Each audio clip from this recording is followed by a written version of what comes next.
What is going on, everybody? Welcome to the Playmaker Pod. I'm your host, Isaac. This is Joseph. We're going to get started with something a bit different today. Normally, we'd get started with the NBA recap from the days before, but today we're doing something a little bit different. Today, as we approach the playoffs and we get towards the end of the season, we're going to get started by talking about our top contenders in the West, the top contenders in the East. So, first off, we got the Western Conference, our top three contenders. I'm going to let you start off with yours first, Joseph, and then we'll get to mine real quick. All right. My top three contenders in the West are Phoenix is my number one team. Number two is Denver.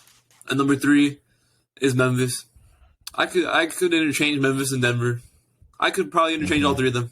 But that's the way I like it right now. Then my dark horse in the West is the Lakers. I really have some. I don't have the most confidence in them. That's why they're my dark horse. But I could see them making a finals run out of all the teams in the dark horse. Really? A finals run? Yeah, I could see them. I'm not saying it's gonna happen, but I'm seeing that's like you can see it happening. Out of the top three teams I have, I can see them making it to the finals if everything clicks for them. Cause yeah. I was shitting on AD a lot, but he's been playing good. Even though he's not playing he ain't playing the best of teams. Like the other day he played the Rockets. Yeah. So I'm not gonna go crazy about that. They played the Timberwolves before. Timberwolves are all right. They're also a playing team, and then they played Chicago the two previous games. So I'm not really taking that into account because they're playing. Well, the first round they're gonna play Denver. More than likely. Yeah, Denver. Well, let's see how the playing shapes out. Actually, they're not going to play Denver. They gotta see how the playing shapes out. If they win the rest of their games, they can actually be the 5th seed, locked in. They could go up to number 6. Oh, they could go up to number 5 too? Yeah. If they win the rest of their games. Because the couple games they play with Clippers, I think they play with Clippers tomorrow. They're actually currently down to Utah, though. They win it's overtime in Utah, so that could just go completely out the window. Yeah. Oh, man. They're down by 3 in OT. But yeah, you can go with your list. I don't want to go into too much detail yet. I want to see your list first. All right, yeah. Well, mine's pretty similar. First off, I got the Nuggets. Actually, you know what? No, switch that. Number 1, I got Memphis, just because they've been hotter during this stretch of the season. Denver's been the hot team all year, but they've kind of slowed down a bit towards the end. Memphis, they've been top 2 all year, and now they're really starting to heat up. They were doing pretty good without Ja Morant, and then now you get Ja Morant back, and now they're just heating up at the exact right time. You know, they have some playoff experience. They're a bit frustrated after what happened last year. So they're going to come out hungry. I got Memphis as the top team in the West right now, followed by Denver. They've been the top team all year long, kind of slowing down a bit here, but, I mean, they still got the roster. They still got the Joker. Could be 3-time back-to-back-to-back MVP, depending on how that goes. And then number 3, it's a pretty interesting one. I got the LA Clippers just because I know how good they can be when they're at full health. I know, trust me, I know how good this team could be at full health. With a healthy Kawhi, bro, I don't think anybody could stop him. Like, I'm being legit, bro. He could be the best player in any game, bro. You give me a healthy Kawhi, he could be the best player in any game. I wouldn't be surprised. And he expects to be the best player in every game. So, the Clippers, bro, don't sleep on them. That's the main reason why I got them up there. And also, my dark horse, right? This team has been catching fire as of late. They went on a pretty solid winning streak until they choked. They choked it all away in San Francisco. But I'm going with the New Orleans Pelicans. They've been riding a wave of momentum lately, and I'll tell you, they've been on an upward trend. I could see them doing something like similar what they did last year. They almost beat the number 1 seed Phoenix last year without Zion Williamson. Let's say Zion comes back for the playoffs. oh, you got to watch out for New Orleans. You got to watch out for New Orleans. Teams like the Nuggets, teams like Memphis. I mean, I had Memphis at top. They've shown that they can get beat, though. They've shown that they can get beat. They kind of showed it last year against Minnesota. They can get beat. Teams like Denver, they can get beat. They're not the super dominant team. So if you let New Orleans get hot in a series, New Orleans can cause some damage. And I got them as a dark horse. They were a top, I believe, 2 team until Zion went down. And now they're finally catching their stride again. So giving New Orleans as a dark horse. That's a pretty good list. All right, so I'll go into more detail. I really didn't go into more detail at all. So yeah, I wanted to save some for you too. Yeah. The Lakers are my dark horse because of I think they have the best chance out of all the teams out of the teams that I have in the top 3. I think they have the best chance to win a championship out of the remaining teams. But okay. Besides the top 3, and I hate the Lakers, so this is I'm giving them some respect because they have a pretty good roster that they've built, especially the trade deadline after they traded Westbrook. I really like Vanderbilt. The only problem with Vanderbilt, he tries to get too fancy and he's not that type of player. Like I've seen him miss some terrible layups sometimes. So some question with him. Oh, for real. Roy Hachimura has been pretty good. He had his career high a couple of games ago, but it was against the Rockets. So another, the Rockets don't play defense. And whenever it's against the Rockets, you can't even claim it as a real victory. Yeah. Malik Beasley's actually been pretty disappointing for the Lakers. He hasn't been as good as a three-point shooter as he was when he was in Minnesota. I mean, in Utah, excuse me. But, yeah, I still like them a lot. They still have LeBron and AD. Austin Reeves is really underrated. He's been showing out. Schroeder's a nice point guard. He's not anything too special anymore. He averages like 12 a game now, but still pretty solid. But, yeah, I like them. I like them to win a championship out of all the other teams. Out of my top 3, that would probably be my pick. If I couldn't pick anybody in my top 3, I would probably pick them. I could also see Golden State, or this is a really out of the blue pick, Minnesota, if they're ever consistent. But they're not consistent though. So for real, you could see Minnesota making a run. Yeah, maybe to the maybe to the West Conference Finals. They could do that, but they got a solid roster. Yeah, it's just too inconsistent, and they're still too young. But yeah, that's why I have the Lakers in my dark horse. And the reason I'm really considering switching Memphis to number 2, but I might keep them here. So Memphis is also one of my favorite teams this year. They've been really nice. They've probably been under the radar ever since John Morant's had his strip club incident because everybody's just like focused on that. But they've been pretty under the radar. They have Desmond Bane, Jaren Jackson, and John Morant. John Morant is probably arguably a top 10 player. I think he is a top 10 player. And Desmond Bane and Jaren Jackson are really good side pieces as well. Desmond Bane's averaging like 22 points, 5 rebounds or 6 rebounds, and he's averaging like 4 assists a game. And he's one of the best defenders in the NBA at the 2-guard position. And then Jaren Jackson is probably going to win Defensive Player of the Year. It's a race with him and Brook Lopez. So that's crazy. I never considered Brook Lopez a Defensive Player of the Year. Yeah, he kind of changed his game up a little bit since he was in Brooklyn. But yeah, I could also see. I could see either of them winning, and then they have a pretty solid bench. They're going to get Steven Adams back. It's tough that they don't have Brandon Clark because Brandon Clark's pretty good, but he's out for the season. He tore his Achilles. Dylan Brooks, a lot of people hate him, but he's a solid defender. His offensive game is terrible. But he's a solid defender in the NBA. He's a really good defender as a wing. That's what you need in the playoffs. You need to defend the 3. It's one of the most important things. So, yeah. And then, what's his name? This guy named David Roddy and Santi Almada have been guys that have stepped up for them when they've been injured most of the season. Oh, yeah. No, I've seen Almada. Yeah. Those guys could help him in the playoffs, make him even more deeper, especially since they lost Brandon Clark. But, they're my 3rd team. Number 2 is the Nuggets.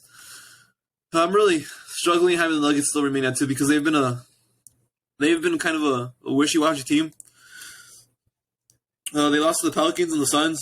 They beat the Warriors without Jokic. That was a pretty good win, but then they lost to the Rockets today with Jokic. So they got smacked by the Rockets. Yeah, they lost by 21 points. That's probably the Rockets' biggest win this season. So for real. Yeah, it's pretty sad. They also have a pretty solid roster, though. They don't really have as much star power, I think, as other teams. They have Jokic, but it's like Jamal Murray's inconsistent. He had 2 points. He didn't really play this game, but he's inconsistent. So he's not. They don't have as much star power as other teams do, I think. Because Desmond Bain, I believe, is better than Jamal Murray, and I also think, Anthony Davis and LeBron are better than Jamal Murray. So it's like either if you consider LeBron the first star, the Anthony Davis the first star now in LA, the second option is better than Jokic's second option, and the same thing in Memphis. Desmond Bain, I think, is a better basketball player than. You could argue Jaren Jackson Jr. is a better basketball player than Jamal Murray, and that's John Moran's second and third options on this team. So yeah, that's tough right there. But I like their depth though. Contavious Caldwell-Pope's a nice 3 and D defender. I think it's helped him getting out of the LA spotlight because he would get shitted on every other night in LA if he missed a couple threes. They'd be sending him death threats. Aaron Gordon's been really nice as well. Aaron Gordon's been a surprise player for me this year. He's averaged 16 points a game, 6 rebounds, 3 assists. His 3-point shooting's out there. It's 34%, so it's not terrible. It's probably like average right there. But he's 56% from the field. That's pretty good. He's a mid-range killer and in the paint as well. He's been really nice. His defense has gotten way better since he played in Orlando. It's been way better now. And Michael Porter Jr. as well. He's finally been healthy this year. He's played 60 games. His health was a struggle for a while, but he's finally been healthy this year. Bruce Brown's another guy that's under the radar. He's a nice guy off the bench as well. Nice defender. I remember him in his Brooklyn days. He was pretty solid in Brooklyn, and he's continued to be solid in Utah. And then on the bench as well, they also have, what's his name? Jeff Green. Jeff Green's also another guy. Reggie Jackson. Reggie Jackson. Reggie Jackson's pretty good as well. They have a solid bench. Reggie Jackson, Jeff Green, and Bruce Brown. Those are guys. Even if one of your starters gets hurt, you can plug those guys in the starting lineup, and you won't be missing much because those are 3 solid guys. DeAndre Jordan's the only guy that I'm concerned getting playing time. Still, he sucks because Thomas Bryant probably deserves to play more over him, but Thomas Bryant doesn't play defense, so you can't really play him either. Damn, that's crazy. Yeah. They don't have a solid backup big. That's the only problem. So when they really can't sub out Jokic, they're gonna get destroyed.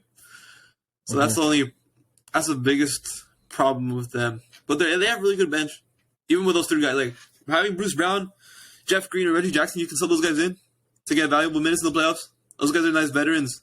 They've had playoff experience. Yeah. Reggie Jackson could pop off for a game too if he really wanted to. I've seen it before. I've seen it before. Trust me. Yeah, Jeff Green as well. Jeff Green's had some big games. Yeah, him too, bro. Yeah, I remember back in Brooklyn, he had, I think it was against Milwaukee for one game. He was like 7 for 8 from 3 or something like that. Dude, he's been on a couple contenders. He's been on the Cavs teams with LeBron. And he was on the Rockets teams with James Harden.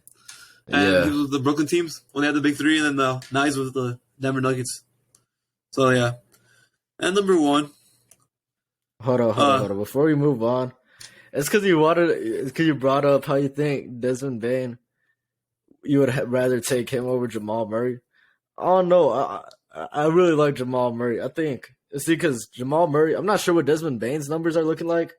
Jamal Murray, he's actually stayed healthy this year, which is a pretty big thing because he got hurt a while back. I think it was in the bubble or something, but I'd say health have been a concern for him ever since.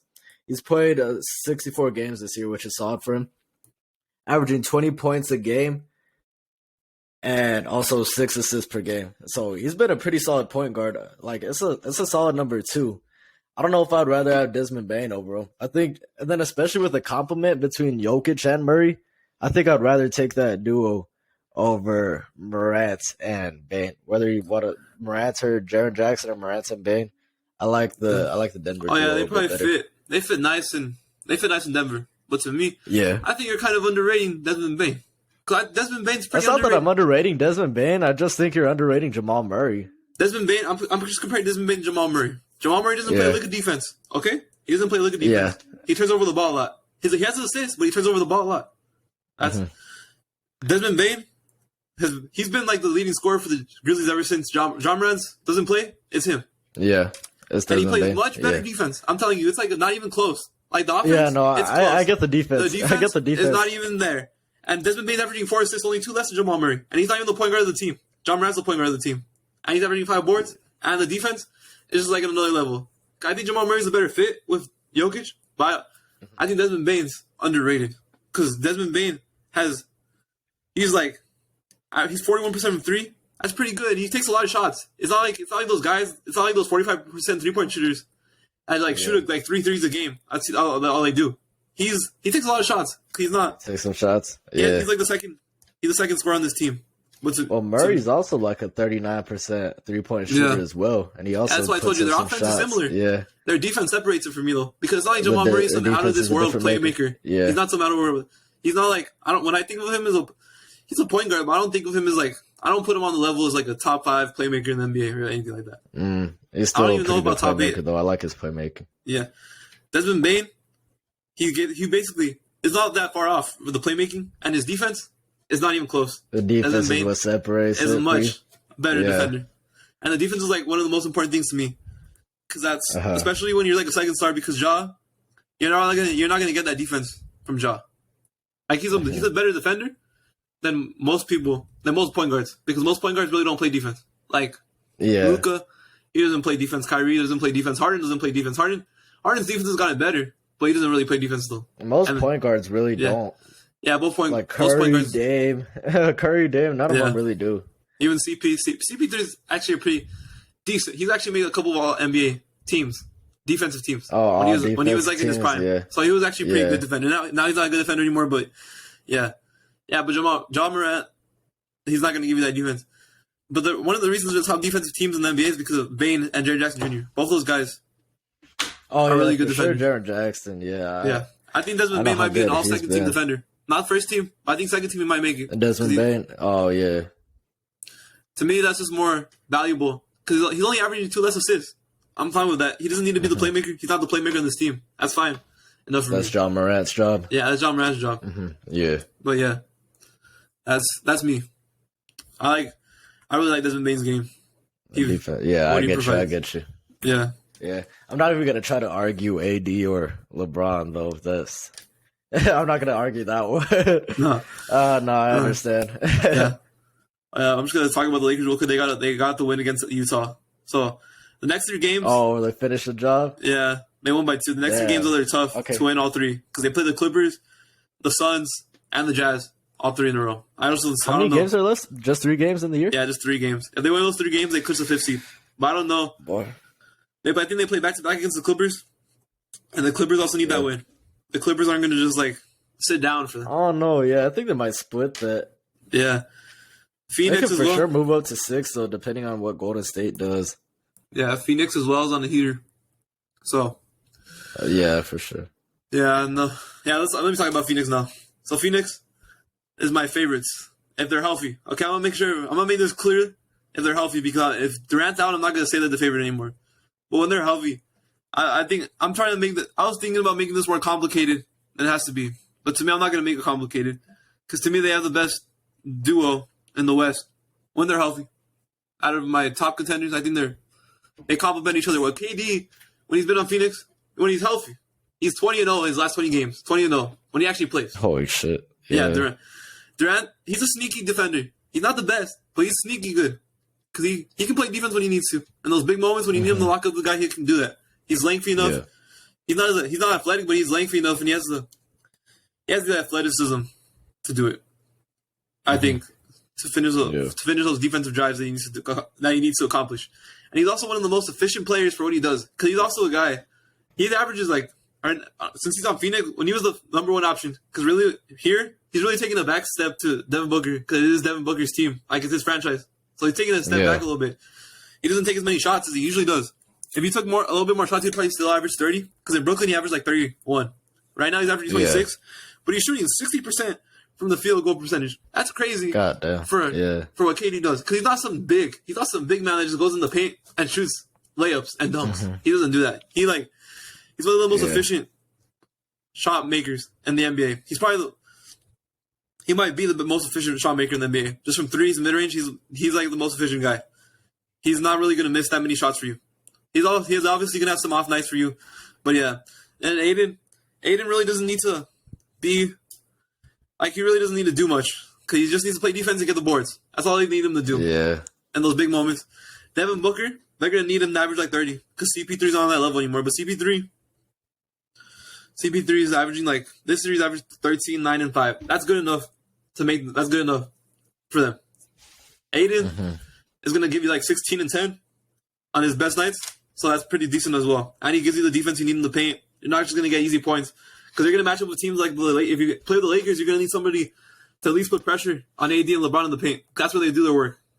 Both of them. You're gonna need somebody to put pressure on them.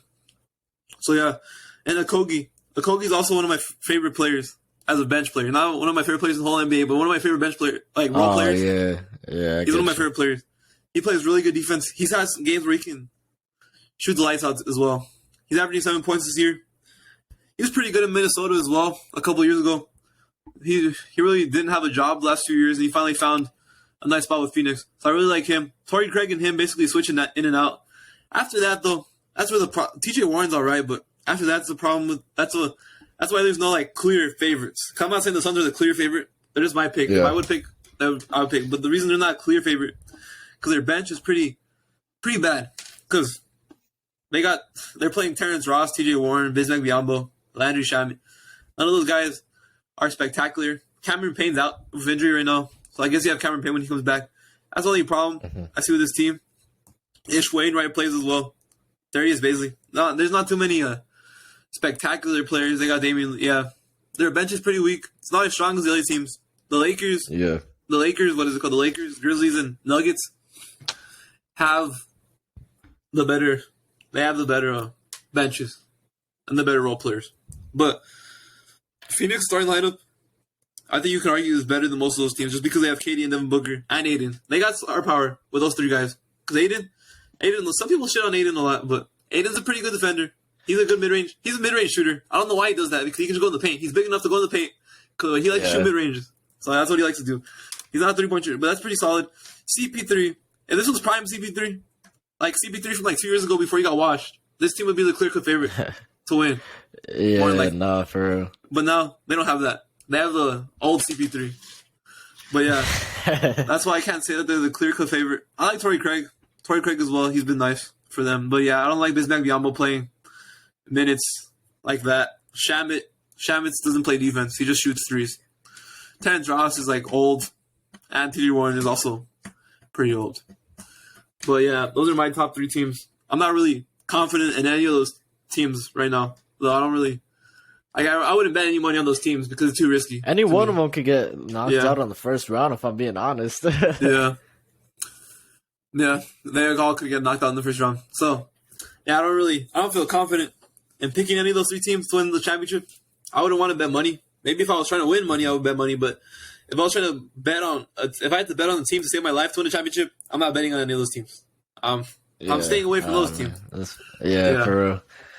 That's crazy. So right now, the 4 and 5 matchup would be Phoenix and the Clippers right now, right? Yeah. So that would be a tough series. I hope it stays that way. I actually want it to be the Lakers. And Kawhi. I want it to be the Lakers so the Lakers can get kicked out. Because I truly think it's like he got kicked out. No, I want to see KD and Kawhi for like a full series. That'd be. I want to see LeBron and KD play because they haven't played I don't think they've played like in 4 years or some shit. So for that too. And it's gonna happen, and LeBron's gonna get injured somehow, and it's not gonna happen. It's gonna get injured somehow. Oh man, nah. Or AD. AD might get injured. I would want to see that matchup too. Either one of the LA teams would be pretty cool if I'm being for real. Yeah, I'd say Kawhi and KD. I need to see that one again. We never got to see them in the finals. That'd be a good series. I just don't. The Clippers are also. I just didn't have. I forgot about. The Clippers are just the team I didn't put them there because they're just I don't like their bench. Like they got notable guys, but I don't like. They still got Terrence Mann and Robert Covington. Eric Gordon, he hasn't been playing too great, but I mean he's still there. I'm not really too confident in the Clippers either. I'm really not. I put him up there because I really think Kawhi is that guy though. Yeah. As long as he doesn't mess up something in the playoffs like how he normally does, he could be. I'd say he just takes over. He just takes over. It's just the Westbrook too. On the last couple of years, in the Thunder years, it wasn't really that bad in the playoffs. The last couple of years he's been in the playoffs, it's been pretty bad. Pretty bad. With the Rockets, he was shitty Terrible. Yeah. He didn't make it to the playoffs with the Lakers, and then with the fucking Wizards, he played one good game with them, and then they got smacked by Philadelphia. So that's the only problem. I have Westbrook because the Thunder years it wasn't a problem. I guess him and Chris Paul would match up against each other pretty well at this point in their careers. Yeah, sadly they would. Yeah, they'll pretty much just cancel each other out. Yeah, CP3 is just the less. The only difference between them is that Westbrook's probably a better scorer right now, and CP3 is a way better playmaker because he doesn't turn over the ball as much as Westbrook. That's probably the only. They're just opposites right there. Other than that, though, neither of them play defense, and CP3 doesn't have no. He has some athleticism left. Like, he can get to the mid-range jumper, his spot on mid-range. He can do that still, but it's like he's not on the same level anymore. But yeah, both of them would match up pretty evenly. Only problem I have with that is Zubac. Zubac would get fucking smacked around. I see him get smacked around in some of these games. He gets smacked around by Aiden. Whenever he matches up with AD, I'm not comparing Aiden and AD, but Aiden has the same type of build. He's big. He gets fucking smashed around. That's the only problem I have with that. Like the big, like Jokic, you don't have to worry about that because Jokic ain't gonna go in the paint. He goes in the paint, but it's not like he's gonna fucking dunk on you every fucking time or just fucking post you up. You don't have to worry about that. Yeah, no, Aiden could take it inside more. Yeah, in the East, you would have to worry about that. In the West, not really, because it's not. Aiden and AD are probably the most bigs that are probably gonna like try to beat you in the paint. That's all. Yeah, and it's not like They got to give Aiden some shots. So I remember last year against the Mavs, they just took him out completely and started running.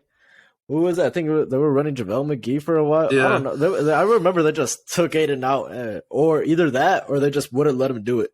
And he had Dwight Powell on him the whole time. I'm pretty sure he could have smashed Dwight Powell if he wanted to. Yeah, even if they want to take Aiden out, they can't take him out because they ain't playing fucking Bismack Biyombo in 4 minutes. I wouldn't be surprised if they do, bro. I wouldn't be surprised if they do. Or they'll just leave him on the court, but they won't try to set him up or anything. Yeah, they'll just let him walk around and do whatever. Well, I guess this year that's more. They can actually take less shots from. He can actually take less shots in the playoffs because I probably want CP3 to take more shots than him because CP3 is pretty clutch in the fourth quarter at least. He's still clutch in the fourth quarter. So I would rather Booker KD. I would rather probably KD take the first couple. If he has to take the last shot, it's probably KD and then Booker and then what's his name and then CP3. I don't really want Aiden. Aiden's only there for defense when you play because you're gonna need perimeter. You're gonna need paint defense because Torrey Craig and Okogie, those guys really You can run if you want to go small ball. You could probably play KD at center, but I don't know how good that would be because there'd be no paint defense. Because if you need a lot of the three, that'd be pretty good scoring. If you need to protect the 3-point line, you're probably gonna have to bench Aiden and put KD at center, and then you have to put a Kogi and Craig in at the same time. That's the only way they protect the three. You can lock up the perimeter. Yeah, okay, I get you. Yeah, but all right, let's get into our Eastern Conference contenders. You go first. All right, so we probably got the same exact East contenders. I mean, it's pretty quick cut. Maybe the order might be switched around, but top three for sure. Number one, I got the Celtics. They made the finals last year, and I can see them going all the way this time. I can see them actually finishing the deal this time. Boston, they started off really hot. Then they kind of cooled off a little bit. They just took a pretty big L to Philadelphia today. But when it comes down to it, I could see Boston making a run. They've done it before. That I tell you, you would think they would have taken maybe a slight step back losing Ime Udoka. But I tell you, they've been just as good this season. They still got, in my opinion, the best duo in the NBA, Jason Tatum and Jaylen Brown. They complement each other really well. They're both pretty solid two-way players. I know you like to hate on Tatum's defense, but I hate on Brown's defense. Brown's defense? Oh, okay, yeah. Jaylen Brown's defense. Jason Tatum is an elite defender. Jaylen Brown? Oh, okay, yeah. I got to mix up. Yeah, my bad. Jaylen Brown's defense. But, yeah, I'd say they're still both pretty good two-way players. So, Boston, I see them as the number one team in the East. I'm not so confident in that, but if I had to pick one, it's got to be Boston. Number two, I got the Milwaukee Bucks, currently the number one seed right now. They won a championship. They actually took it all the way 2 years ago. probably wouldn't have gotten there if KD and Kyrie had stayed healthy, if I'm being completely honest. But we're not talking about could have, should have, would have. We're talking about reality, right? And they were able to get through. They were able to take it all the way. And Milwaukee, they've shown that they can make it to the finals. They have that confidence now that they can take it all the way. And last year, they put I'd say it was a back and forth series against Boston. I feel like that Chris Middleton loss really, really hurt them in the end because they might have been able to make it if they had not lost Chris Middleton. They probably could have made another finals run, if I'm being honest. So, Milwaukee, number 2. I mean, they're always up there. They're always up there. And number 3, I got Philadelphia. They've been one of the top teams year in and year out for the past. It's been a minute, bro. They've always been one of the top teams. But have they even made an Eastern Conference Finals? No, they haven't. Their best shot was 2021, I believe. Yeah, 2021. Mm-hmm. Yeah. All they had to do was get through Atlanta, and they ended up losing that one. So, yeah, that's why I'm not so confident in Philly. They haven't been, unlike Boston and Milwaukee, they haven't been able to make it to the conference finals yet. And they've had their shots, bro. They've really had their shots. But they haven't been able to, completely finish and, get to at least the conference finals.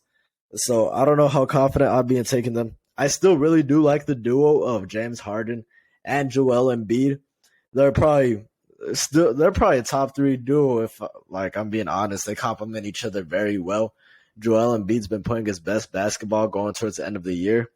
And they got some pretty solid depth to them too. They got old head PJ Tucker and Tyrese Maxey still. They got the scoring from there.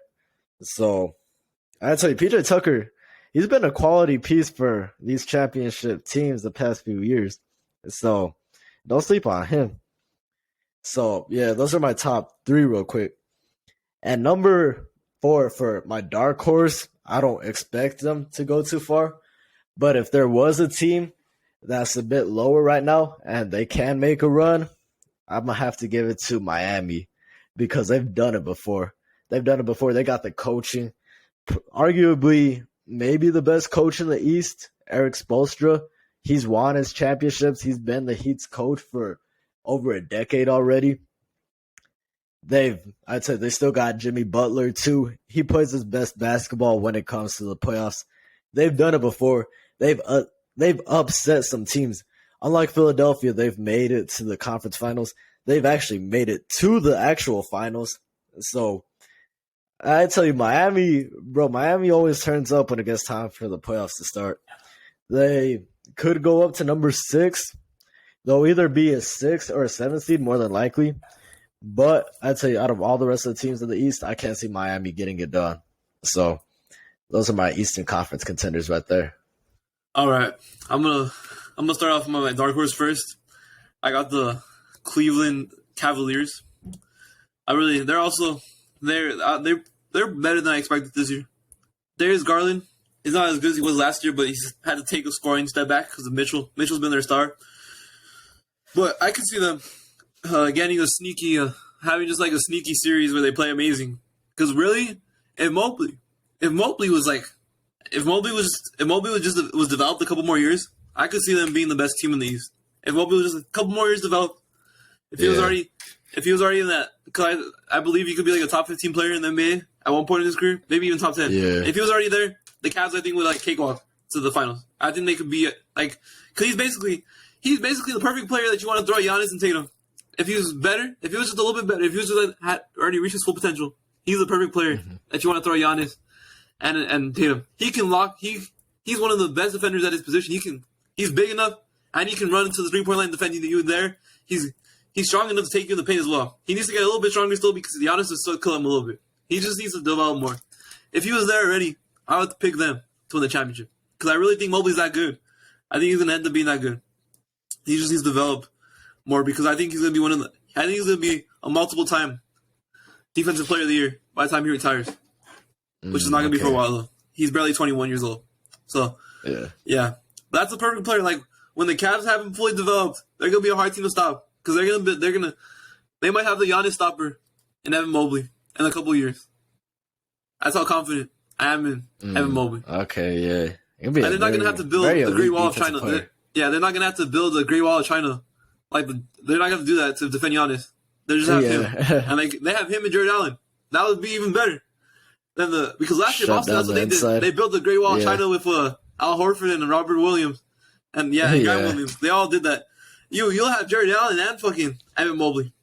That's pretty good. So, yeah, I just can't pick them right now. I don't think they're ready to win, but I can see them going on some crazy run. I don't think it's gonna happen, but I can see it happening. Yeah. That's all I wanted to say. And for Philadelphia, if I really wanted to go crazy with my takes, I could put Philadelphia on one, but I'm not going to do that. I'm surprised you did it, bro. I'm surprised you did it. I was expecting you to have Philadelphia. Yeah, I could go crazy. Higher. Yeah, I could go crazy. I mean, number 3 is pretty shocking to me. Yeah, I just don't want to go full on to the crazy. I can see Philadelphia winning. Because it seems Embiid, to me personally, I want to talk about this after we're done with this, but to me personally, I think he locked up MVP today. I'm pretty sure he locked it up today. I don't think there's any way he loses it anymore. But we'll talk about that right now after this. And he dropped 52 points today against Boston. We finally got a win against Boston. That was an important win. Finally showed that we can actually win against Boston. So, finally we beat them. And then, I really like the team. Harden and Embiid, they're a top 3 duo. Even my top 2, I'll probably put them at 2. That's how good I think they are together. And then PJ Tucker has been a nice pickup. He's been a huge pickup for them last year. Last year their bench was terrible. That's why they got bounced up by Miami in that series. It was terrible. They added him and DeAndre Melton. They have been great for this team. Georges Niang, also as well, nice 3-point shooter. He's an average defender. J.D. McDaniels is a good defender. That's an upgrade as well. Paul Reed and Daniel House. Yeah, Shake Milton as well. Shake Milton, he didn't play today. He was injured. But those are 3 guys I really like. But it's really going to come down to Embiid and Harden if they want to win a championship. Embiid's going to have to fucking go crazy in the playoffs. He's going to have to go crazy. He's going to have to average 35 a game in the playoffs if he wants to win. He's going to have to play the best stretch of basketball he's ever played if he wants to win a championship. I can see it happening though, because this is probably his best year. Maybe last year was his best year. It's either one of these 2 years, but this team is one of his best teams he's played with. It's right. It's next, those two, that Jimmy Butler team and this team, they're at the same level. So this is his chance to win right now. But yeah, I could see them winning legitimately. I hope they win. I hope Harden gets his ring. That's all I want. That's all I want. But I could also see things going terrible for them. So that's why I put them at 3, because I can also see things going. Yeah. I've seen them play some terrible games this season. They try to just choke it away. So I can also see it just going downhill too. That's why I don't have the most confidence in them, but I can see them pulling it off.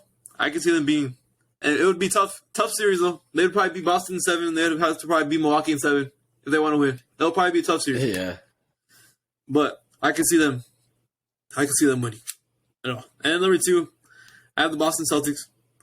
Boston Celtics. They already made it to the finals last year.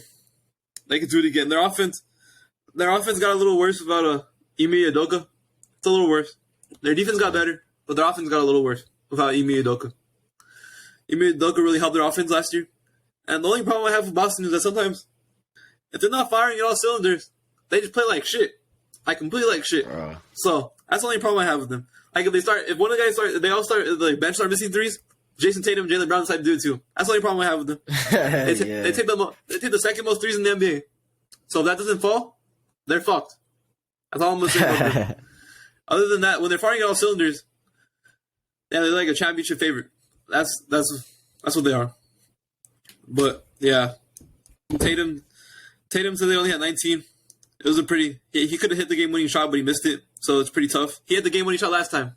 So I guess it didn't hit for him again. Thank God. But yeah, it was a pretty... Yeah, but Boston's my second. They have a nice team. Marcus Smart, Malcolm Brogdon off the bench. That's pretty good. Robert Williams and Al Horford is your bigs. And Grant Williams on the bench as well. And Tatum and Brown. Yeah. They're pretty deep as well. So, yeah, that's my second favorite. Milwaukee's my number one, though. I really like them this year to win. You could argue Giannis has been the most dominant player. I would, you could argue that he's been on a pretty crazy streak as well. 31 points a game, 12 rebounds, 5 assists. Yeah, he's been dominant as well. Yeah, they also have Drew Holiday and Chris Middleton. Those guys fit perfectly next to Giannis. Brook Lopez, perfect big next to Giannis. And Jay Crowder and Bobby Portis. Those are perfect players to have. You can switch them out. You can start Jay Crowder one night. You can start Bobby Portis the other night. Those are perfect guys to switch around. Wesley Matthews and Joe Ingles as well. Goran Dragic, I don't really like him. But I don't think he does anything right now anymore. No, he doesn't really play. Yeah, but that's really their bench. I like the play. I like the fits. They fit perfectly. Pat Connaughton as well. Forgot about him. They all fit perfectly next to each other. Yeah. So, yeah, that's really... All right. My thing about Milwaukee, though, right, and the Eastern Conference in general, is I can't remember the last time I actually saw, like, the number one seed out of that conference go and make it all the way. Like, last year was Miami. They fell in the conference finals. The year before that, it was Philadelphia. They fell in the second round. Before that, it was Milwaukee. They fell in the second round. Actually, no. Who is that? Who was the number one that year that... No, that was Philadelphia, right? Okay, yeah. The year that Milwaukee made it to the finals? That was Philadelphia, right? Yeah, I think so. Yeah, okay, that was Philadelphia. Then Milwaukee was 2020. They lost to Miami. Let me see. Because Brooklyn and Milwaukee were a 2-3 matchup. I remember that. Oh, yeah. They were a 2-3 matchup. And Philadelphia was number one. They played Atlanta and they lost. Yeah, I remember that. Okay, so yeah. Okay, so there you go. And then before that, 2019, we got Milwaukee was number one again. And they lost in the conference finals to Toronto. So I'd say Milwaukee has these years where they're the best team in the league, and then they end up getting bounced pretty early. I mean, like the second round. Even, like, I'd say in the conference finals, too. They end up getting dropped. I can't recall off the top of my head who won number one, like, the years before that Toronto year. Oh, I'm pretty sure Toronto was number one for a while, too. Yeah, Toronto was number one before that. They ended up getting dropped off by LeBron every single year. But post-LeBron era, I mean, yeah, the number one team really hasn't gotten it done. They get dropped off in the first round, too, sometimes when it gets to it.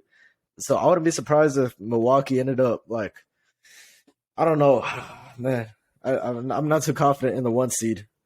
Yeah, because they'll look dominant all year. They'll look like the best team all year. And then when it comes down to it, for some reason, they always end up folding. Yeah. That stuff really doesn't matter to me that much, though, just because of...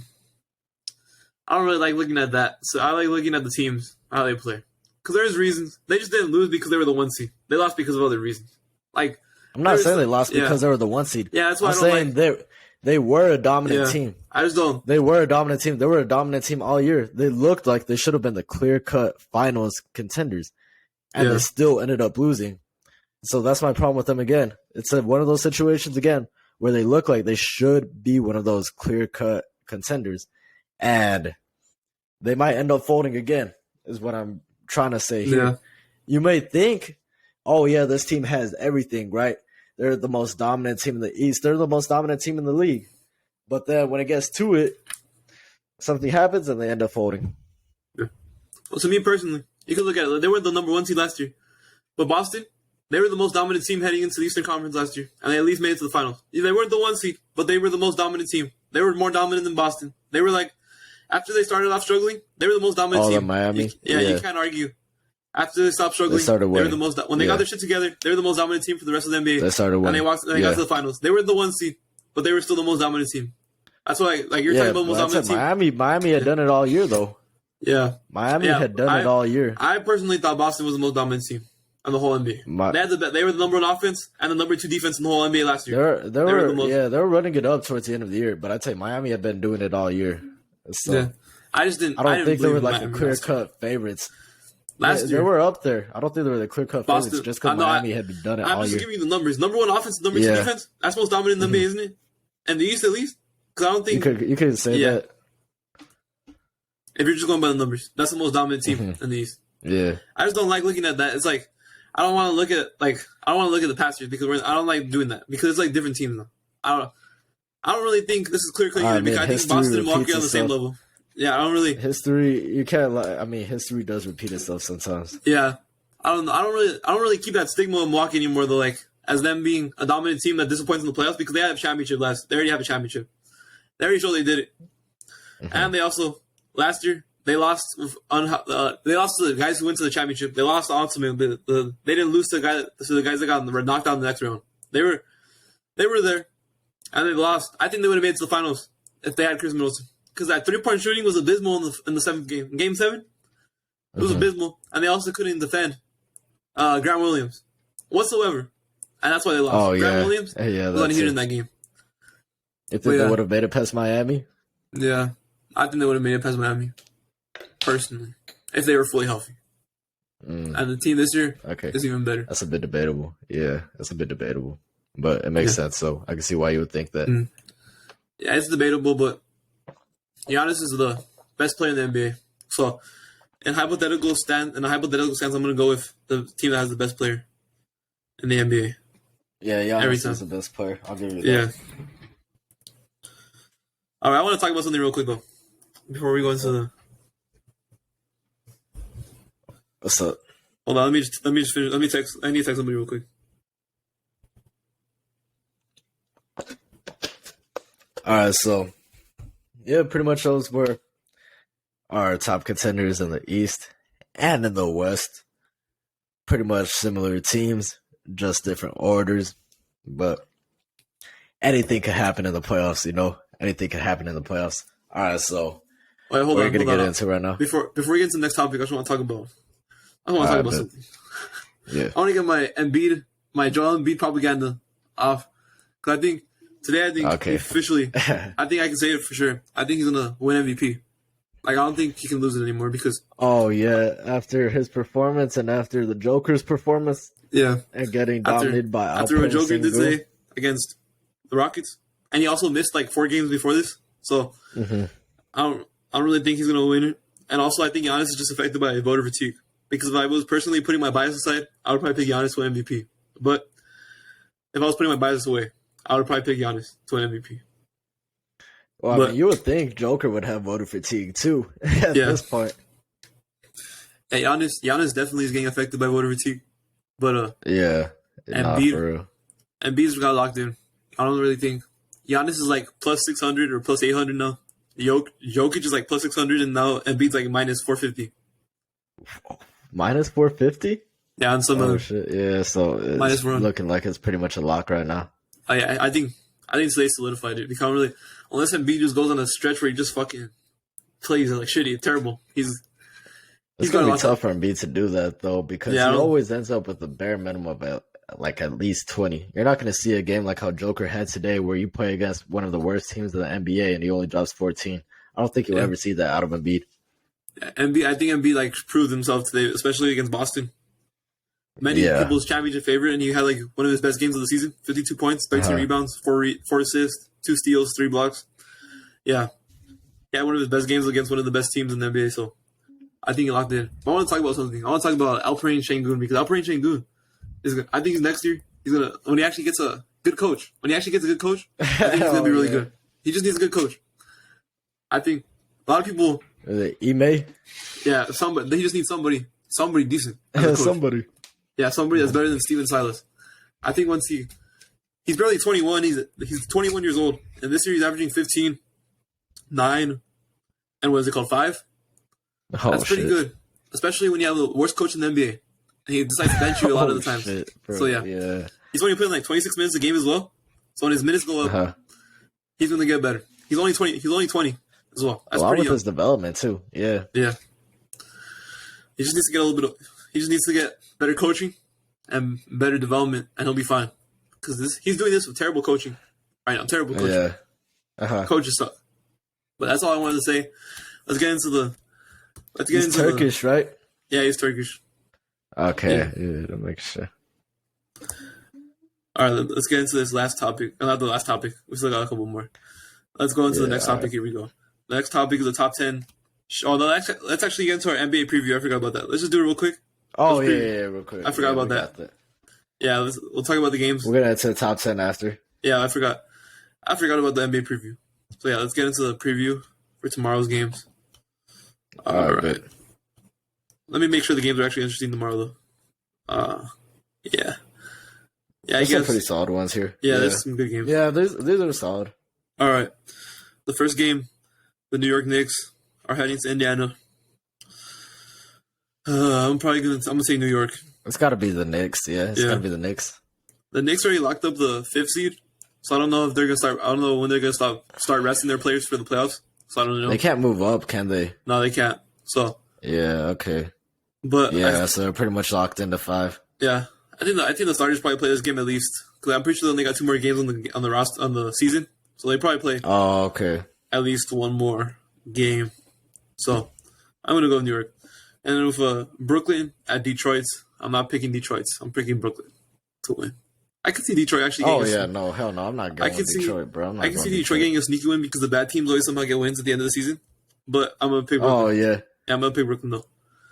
Yeah, and Detroit's got nothing to play for. Yeah, and then Washington versus the Atlanta Hawks. The Atlanta Hawks are one of the most middle. They're one of the most mid teams ever to ever exist. Yeah. But I'm gonna go with Atlanta just because they got home field. They got home court advantage. The Hawks are 40-39 right now. I've seen a stat. In their last 2 games, they're 1-1. In their last 4 games, they're 2-2. In their last 8 games, they're 4-4. They're 40-39 right now. So in order to even out their record again, they got to lose to Washington. So I'm gonna take Washington in this one, so Atlanta could even out their record once again. All right. Next game, Chicago and Milwaukee.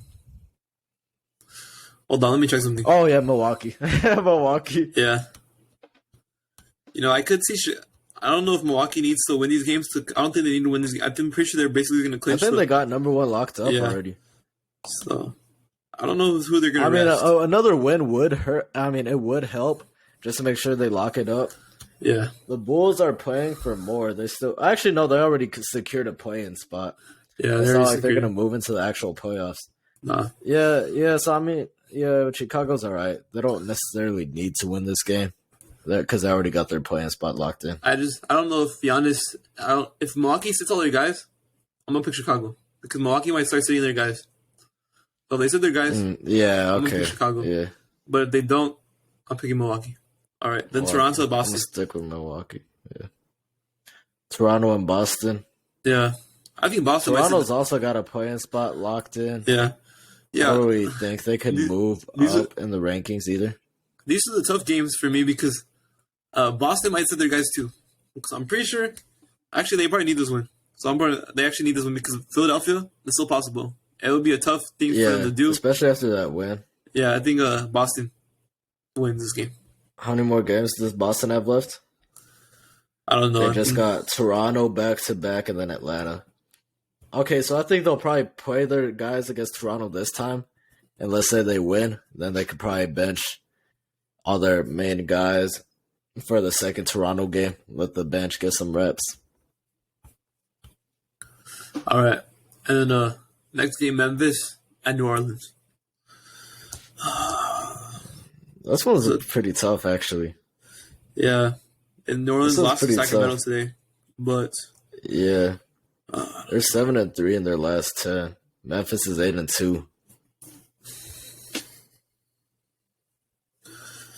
Hold on. Memphis New Orleans still doesn't have a play-in spot. Actually, they might have it locked in, actually. Yeah, they'd have to go on a pretty bad losing streak in order to lose their play-in spot. Yeah, I'm probably going to... Fuck, I don't know. This is tough. I think I'm going to take Memphis. All right, I'm going to go New Orleans. All right. Sacramento at Dallas. I don't know. I really don't want to take Dallas. I really don't want to. These guys have been so annoying for the past 2 weeks. Yeah, Dallas. They need this win, bro. But they've needed the past 10 wins, the past 10 games that they've lost. They've needed all of those. Like, look, let me see their past. What's their past 10? Their last 10, they're 3-7. That's as horrible as the Jazz. Okay, so they're like they won one game in like their last, I don't know how many games. Okay, let me count this up. 1, 2, 3, 4, 5, 6, 7, 8. They're 1-8. They're 1 out of their last 8. They're 1-7. Out of their last 8, they're 1-7. They lost 4 in a row. Memphis, Golden State, Charlotte. They won a game against Indiana. And then they're back on their losing streak. Phoenix, Miami, Atlanta. All of these which they could have won. They could have beat Memphis.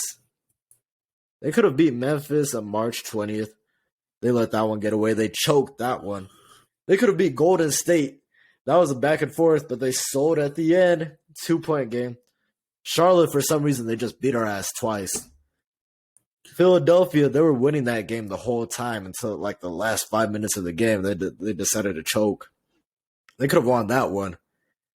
Miami, they could have beat Miami too.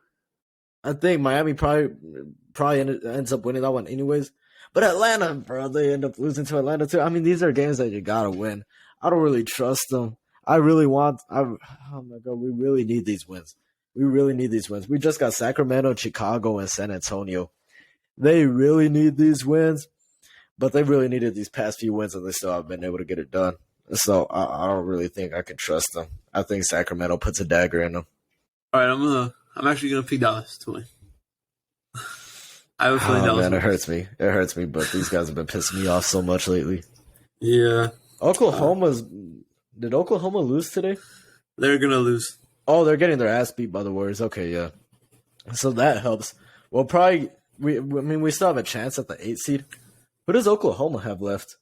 Utah and Memphis.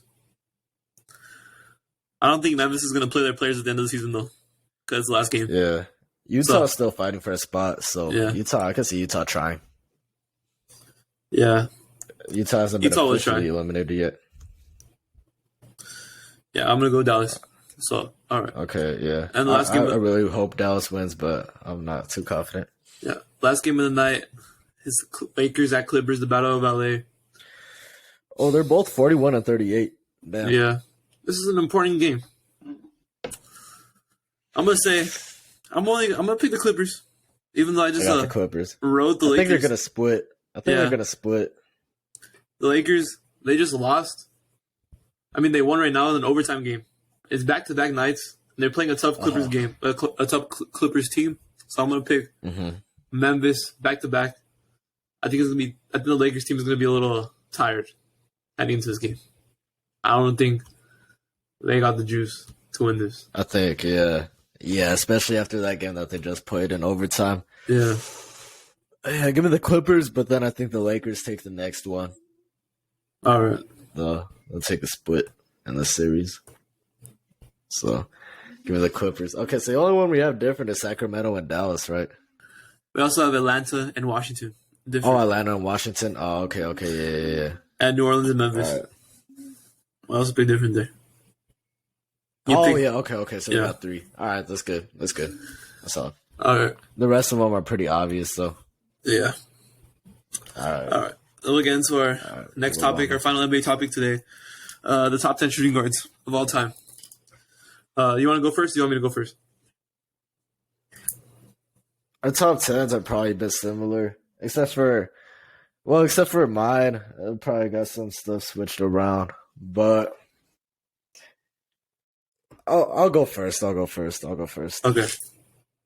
I'll go first, 1 through 5, and then you go first, 6 through 10. Okay. All right, that sounds good. All right, bet.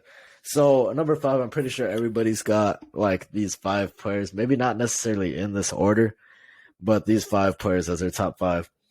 Number 1 and 2 are pretty much locked in. It's pretty much obvious. I mean, number 1, we got arguably the greatest player of all time, Michael Jordan.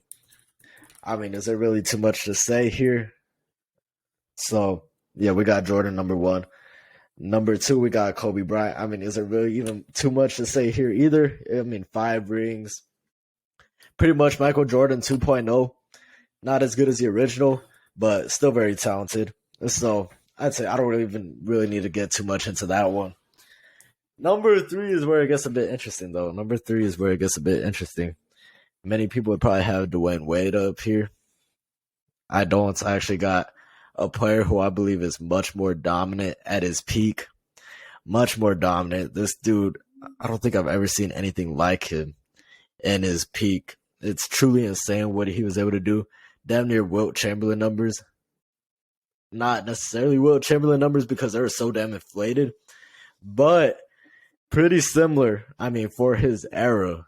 I mean, the numbers he was putting up at his peak were absolutely absurd. I'm going to go with James Harden, bro. And I know this might shock some people, especially you. I mean, you're a James Harden fan. I don't even know if you got him this high.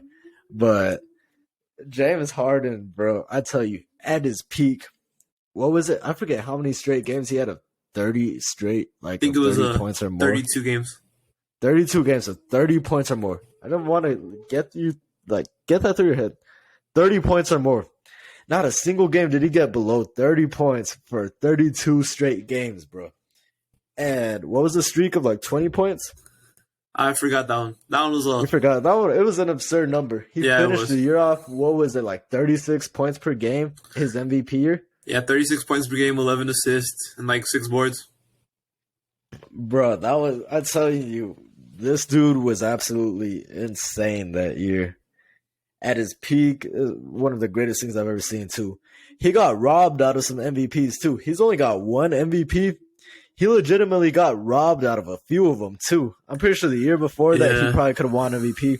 The year Russell Westbrook won MVP, it probably should have been James Harden, bro. But the only reason why people gave it to Westbrook, I mean, it was because, I mean, we all know KD left him and everybody wanted to feel bad for Westbrook and give him that little narrative MVP award. So that probably should have been James Harden too, bro. Harden should probably be like a 3-time MVP if I'm being honest. He might end up getting a ring this year too. That would probably solidify him in this spot, in my opinion. So James Harden, bro. A lot of people like to hate on this dude. Oh, he's a flopper. He doesn't play defense, bro. I mean, this dude's absolutely insane. One of the greatest ball handlers I've ever seen in my life too. He creates his own offense. He had the little double step back for a while. I mean, he's innovative, bro. He's found a way to succeed in this era, and he's one of the most dominant scorers I've ever seen in his prime. Number 4, we got another one of the most dominant players in their prime. I'm going to go with number 4. It might shock some people as well. We're going to have Allen Iverson up here, you know, MVP. Once upon a time. Allen Iverson at his peak, bro. I mean, he was a dominant scorer. Also one of the greatest ball handlers I've ever seen in my life. I was a bit too young when he was in his prime, but I mean, looking back at it, bro, I mean, this dude was absolutely insane. He had some good moments, bro. He inspired so many people to get into basketball. I mean, he made basketball really popping in the early 2000s, bro. I mean, everybody wanted to be like Iverson. He inspired a whole generation of players. And I tell you, bro, just a dominant scorer. I mean, what else could I say? His defense might not have been there, but at his peak, one of the most dominant players. Like, he really couldn't stop this guy. Number 5, I got Dwayne Wade. I believe 3-time finals champion, but the back-to-back ones was probably more likely because of LeBron. I mean, that was LeBron's team. You can't deny that. But D Wade's still a very excellent player. D Wade, very good. All his years in Miami. I like to forget like the 2 years he played with Chicago and Cleveland. Let's just forget about that. All right, his time in Miami, bro, he was pretty great. Pretty great. Ended up winning some championships. Probably the greatest player in Miami's history, only because LeBron played there for 4 years. Dwayne Wade was there his whole career. So we'll give Dwayne Wade the title of the best Miami Heat player of all time. And yeah, 3-time champion. What else is there to say about him? He's still a top 5 shooting guard in my opinion. So that's my top 5 real quick. let's see what you got. Or first off, what'd you think about it? And then let's see your list. Yeah, the only thing I thought was pretty crazy was Dwayne Wade at 5. But Yeah. other than that, I'm fine with the list. That's the only thing. I don't think you're too mad about Harden being Yeah, no. Yeah, no, I'm not too mad about that. Yeah, all right. Yeah, okay. Let me get into my list. Here we go. Number 1, I got MJ, obviously. I don't need to explain. Number 2, Yeah. Kobe Bryant. Obviously, I don't need to explain there either. Number 3, I got Dwayne Wade. Dwayne Wade, he doesn't have that regular season MVP or anything like that, but he was a 13-time All-Star, 2008 scoring champ, 3-time NBA champion, 8-time All-NBA, All-Rookie team, 3-time defensive player, not a defensive player of the year, 3-time All-Defensive team, All-First team, 2006 Finals MVP, 2010 All-Star MVP, and he's on the 75th anniversary team. Has a lot of accolades. His peak season, he averaged 30 points a game, 7 assists, 5 rebounds, 2 steals, and the block. At his peak season, that was in 08 and 09. This year, he probably could have won MVP this year. That was his best chance to win MVP probably. That year, in 08. Who won it that year? I think it was Kobe Bryant, I think. So That was his one MVP. Yeah, it might have been Kobe. I'm pretty sure. Let me see.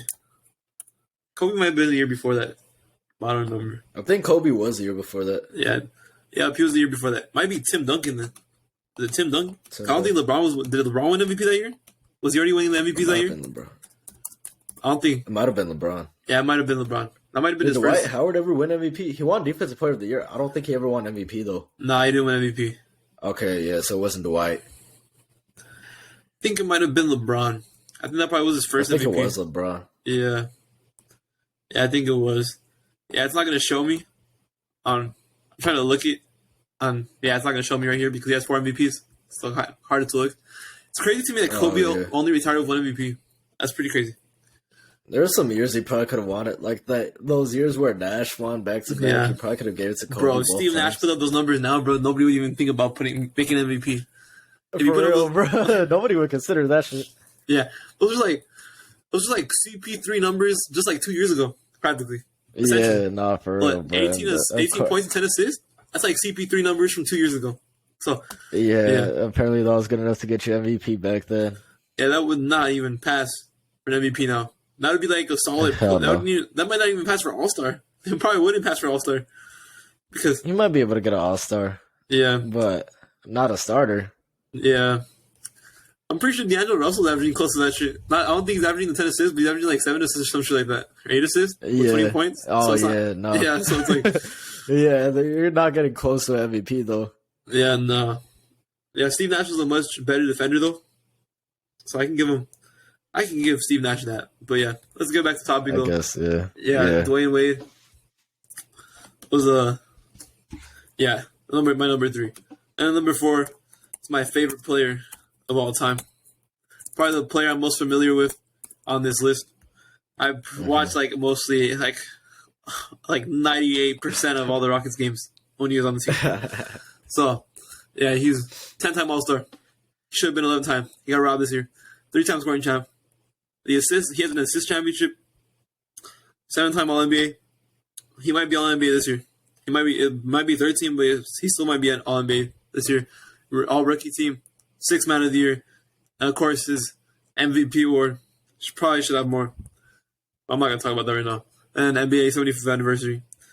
He's on that team as well. And his peak. He had a couple of peak seasons. You can really name his 3 best seasons here. 2017, he averaged 30, 8, 5. Yeah, 38 and 5. His next one, 36, 11, and 6. Next year, 34, 7, 6. And then after that, he basically became he's a point guard now most of the time. You could argue a couple of these seasons as his best seasons. He had another year where he averaged 29, 12, and 8. That's an insane stat line as well. When was it? That was the year that he lost to Westbrook. Yeah, that one was the one I say he should have been MVP. Just because his team was much better than Westbrook's team that year. But that was a narrative award. That one was 100% a narrative award. Yeah, they changed the way that MVP gets won every single year. So I know, yeah, for real. Yeah, because if last year is basically Jokic was the sixth. What was his team, the fifth seed or something like that, wasn't it? It was they were number 6. Number 6. They were number 6. Yeah. And he won it because I don't know how he won it. Yeah. That's how he won it, just because he was I think that should have been Embiid for sure. Yeah, that one for sure should have been Embiid. Yeah. So that's it gets confusing. And the year before that, when Jokic's first MVP, I don't remember. Yeah, that was they were the 1 seed, I believe, weren't they? The 2nd seed? They were one of those. I don't remember. But the first MVP, I'm pretty sure they were a top seed that year. Yeah, they were like 1 or 2, I believe. They were one of those. But Embiid was number 1 though. Yeah, Embiid was number 1 the whole year. Embiid's team was number 1, and he was putting up 30 games still that year. So yeah, that's what I tell you. First, you have to have the best record. really next year, the best story. Next year, you have to be good, but your team sucks. You have to carry your team, and yeah. But at least finally, it's looking like he's gonna win the MVP. But yeah, I got off topic again. Let's go back on topic. So yeah, my favorite player of all time, have him at number 4. You could argue with my next guy. You can argue him and Harden. They're really interchangeable. Especially I don't really think it's debatable. Yeah. Well, hold on. I haven't even heard. I don't even heard what you said yet. Yeah, I got a AI. Yeah, to me, I personally don't think it's debatable. But some other people, I really don't think it's debatable either. I really don't think it's debatable. But it's AI.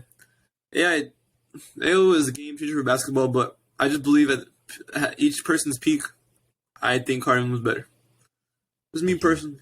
AI was playing the fucking whole game, essentially. He was playing fucking 43 minutes at one point.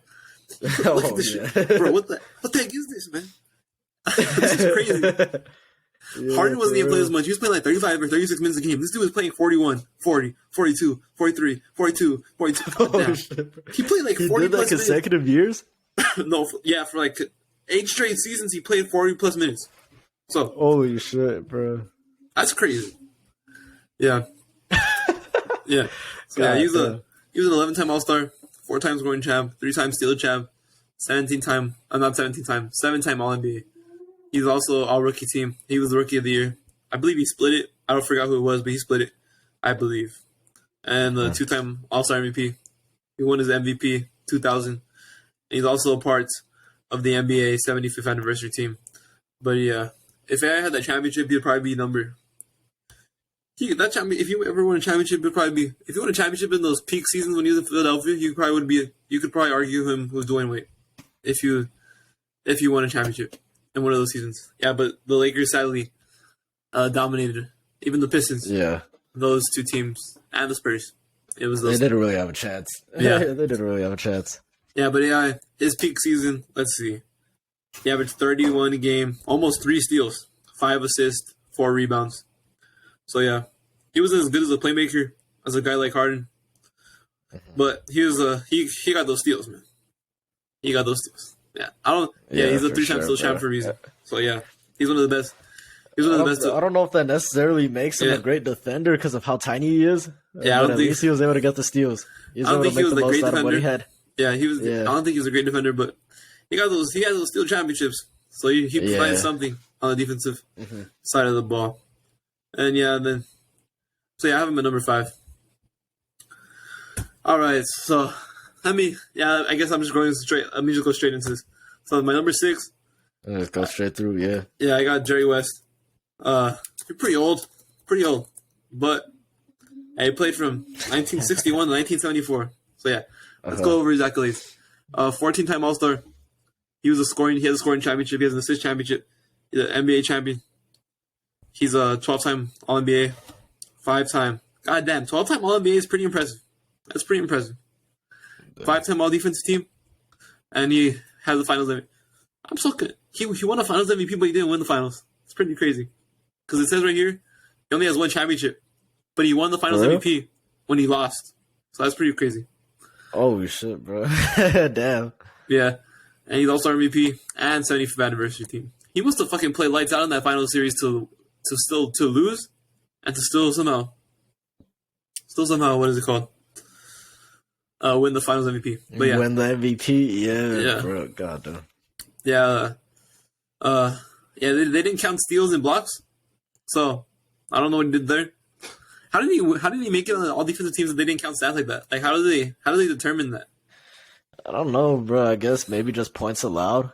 Yeah, I I guess. don't know if they counted that. If they couldn't count steals and blocks, bro, I doubt they count like points allowed. Yeah. So let's see. His peak season, he averaged 31.2 a game. Actually, no, that's not his peak season. His peak season, he averaged 31.3 like in the what year? 1965, and he got Holy 7 shit, assists, bro. 6 rebounds. Those are pretty numbers. All these guys, Harden, Wade, and Iverson basically put up the same numbers. Mostly all of them. Harden was the only one that but they maybe is weren't point. going against. I mean, the competition in their era is Yeah. way different than the competition Jerry West played against.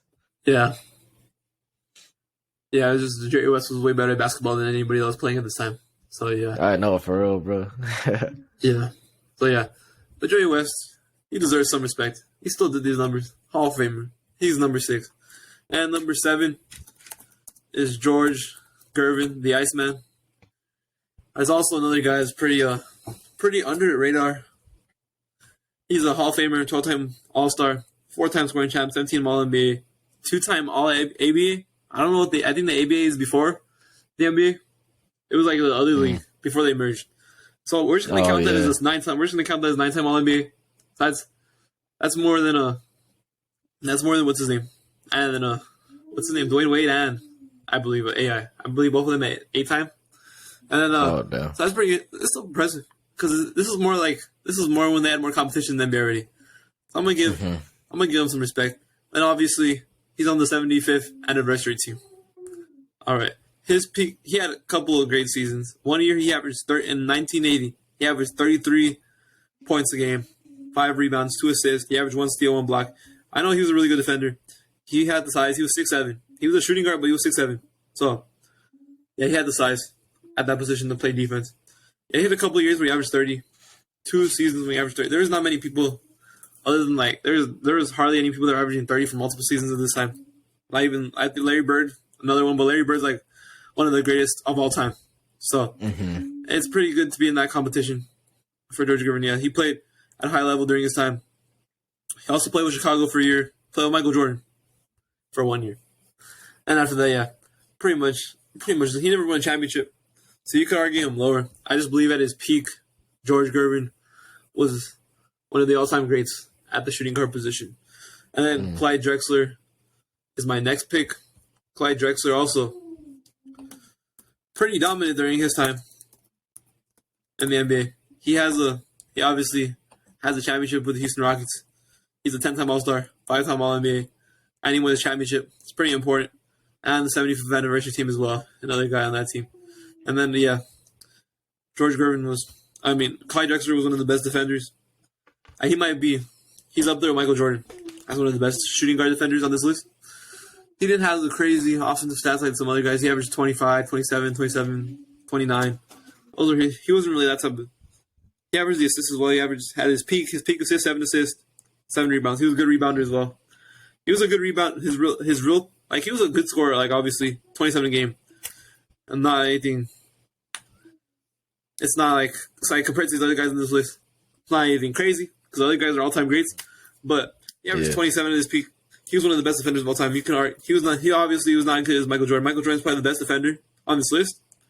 I think Clyde Drexler's number 2, and then it's probably Clyde. Oh, okay. Yeah, that makes sense. Clyde Drexler's number 2, and then number 3 is probably D Wade or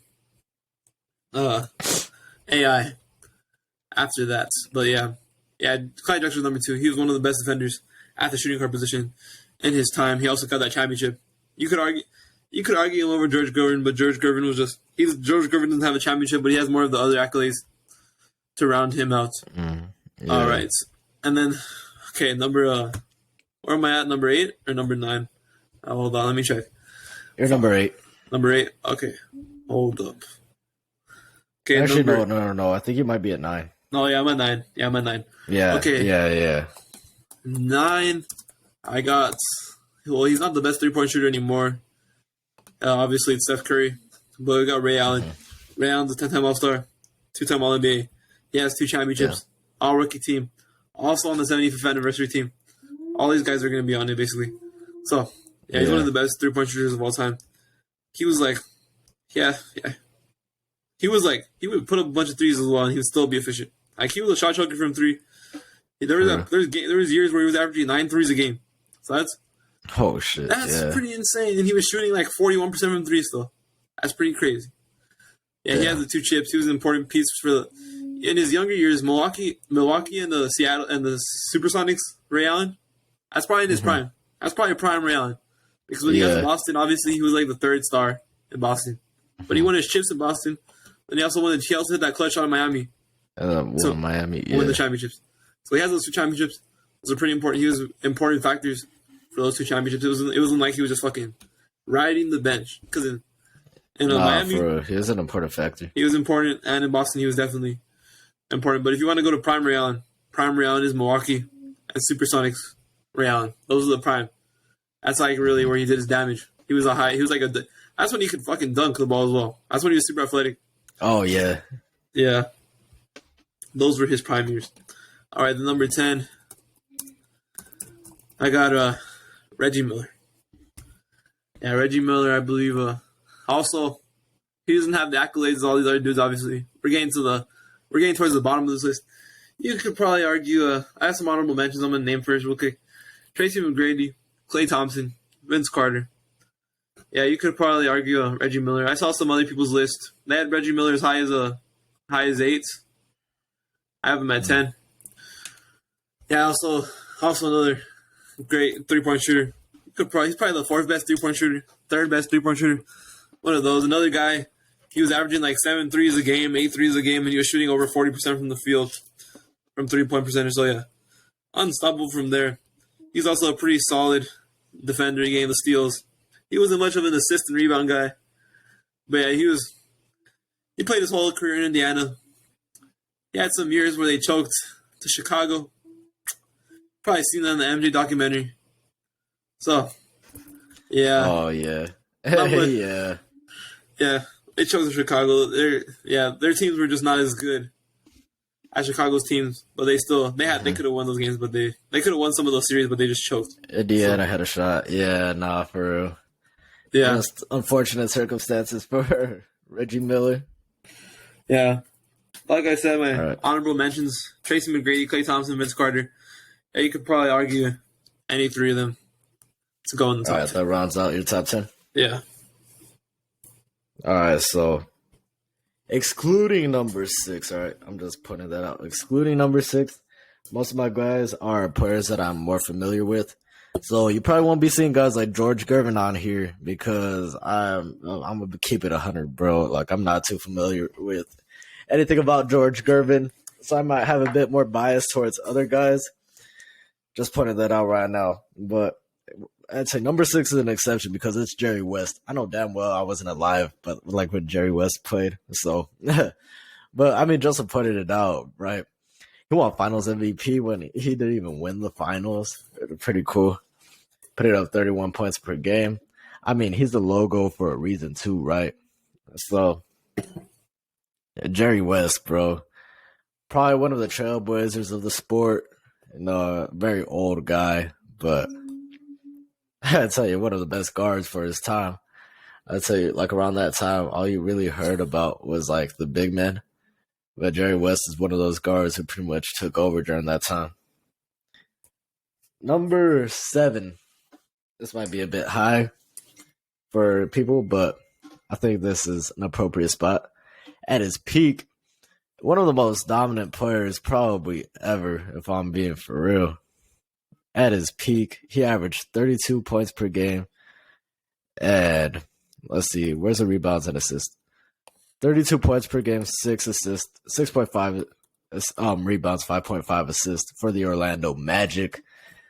I'm going with Tracy McGrady. Bro, I tell you, at his peak, bro, this is one of the most dominant dudes probably ever. 6'8". He was an elite scorer, bro. One of the most elite scorers I've ever seen. Like I said, I'm more familiar with him than guys like George Gervin, so obviously I'm going to have a bit more bias. Tracy McGrady, he had a pretty good run where he was putting up at least over 20 points per game. Solid numbers all across the board. He had good years with the Magic, good years on the Rockets.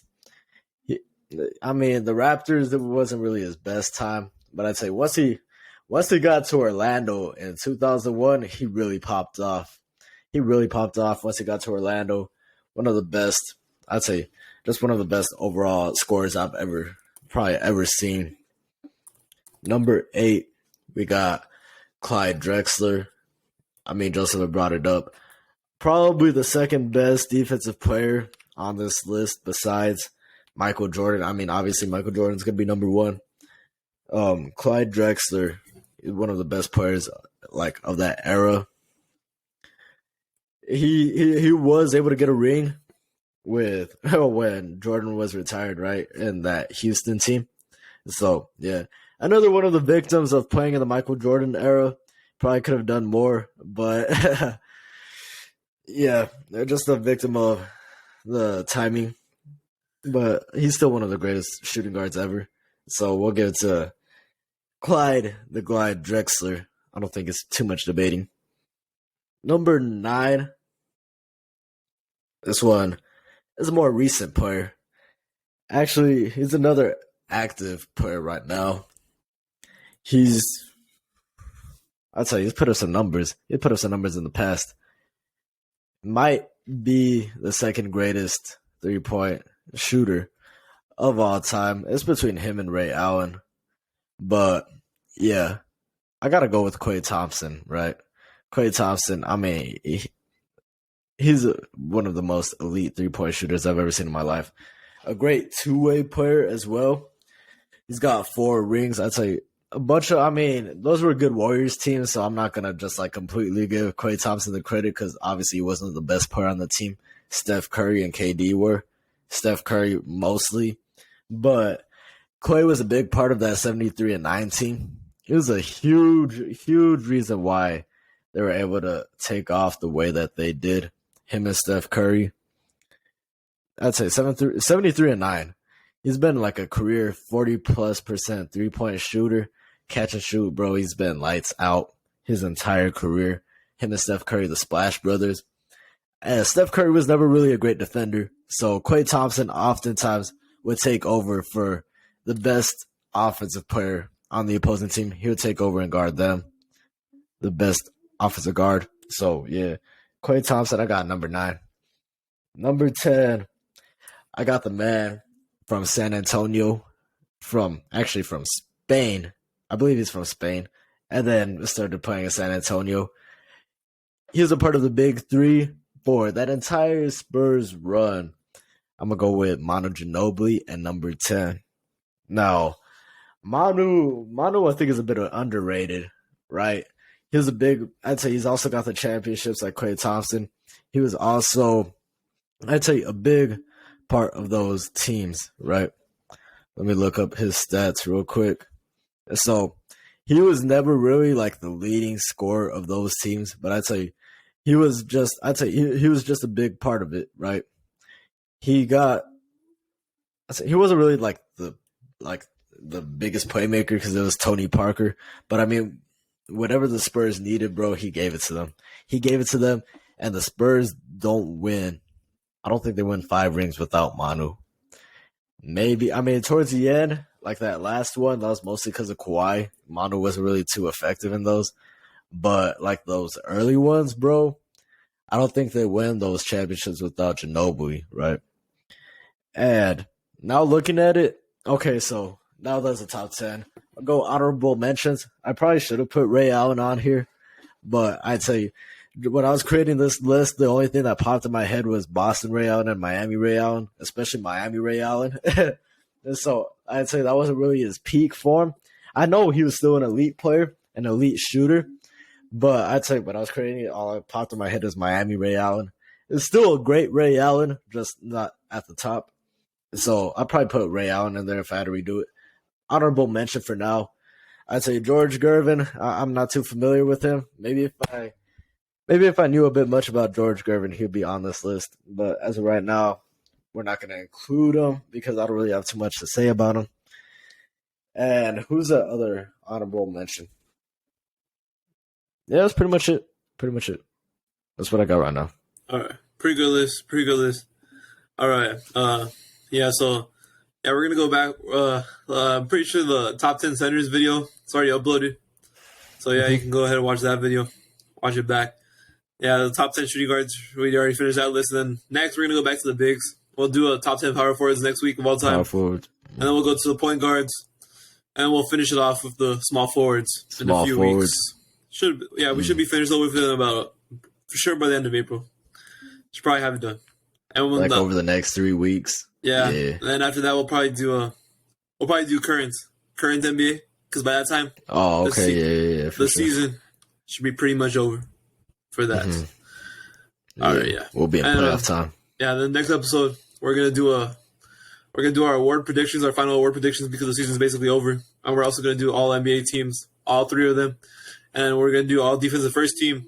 We're doing all rookie first team. So it's gonna be a pretty long NBA episode. Next time. Yeah. Stay tuned for that one. Yeah. So we're gonna get into some NFL news. NFL's been kind of taking the back burner. Free agency's pretty much over right now. Oh yeah, it's pretty much over. All the big OBJ is still available, but mostly all the big time free agents are basically gone. Like the second wave, third wave of free agency, they've already basically hit. The fourth wave of free agency is basically after the draft, after the people, like all the old veterans that get signed to like 1-year deals, like Marcus Peters and all those dudes.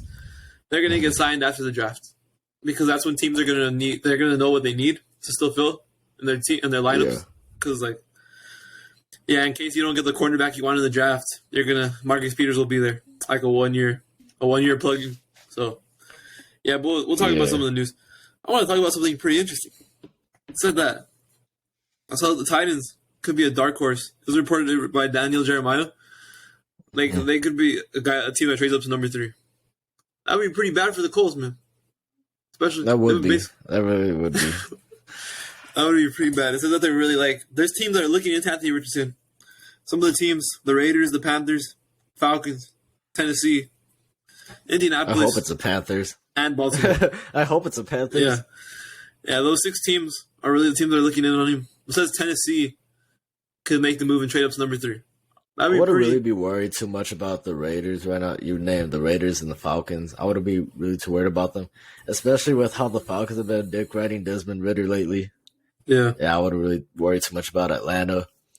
Vegas, they just signed Jimmy G to a 3-year deal. I think the only way they draft Anthony Richardson is if he falls into their lap, but I doubt that. I don't think they're going to move up together. I could really see Seattle doing it, because they've been looking. They looked at all the quarterbacks. You think Arizona's going to trade with them? Yeah, that's what I was going to say. That's the only problem. Yeah, if it was not Arizona, exactly, they would make the trade up. But I think I don't think Arizona wants to give Seattle their QB. I think if Seattle gave up enough, I think they would probably ask for more than from Seattle. If they would probably ask for more draft picks than they would have from a regular team, it would just be.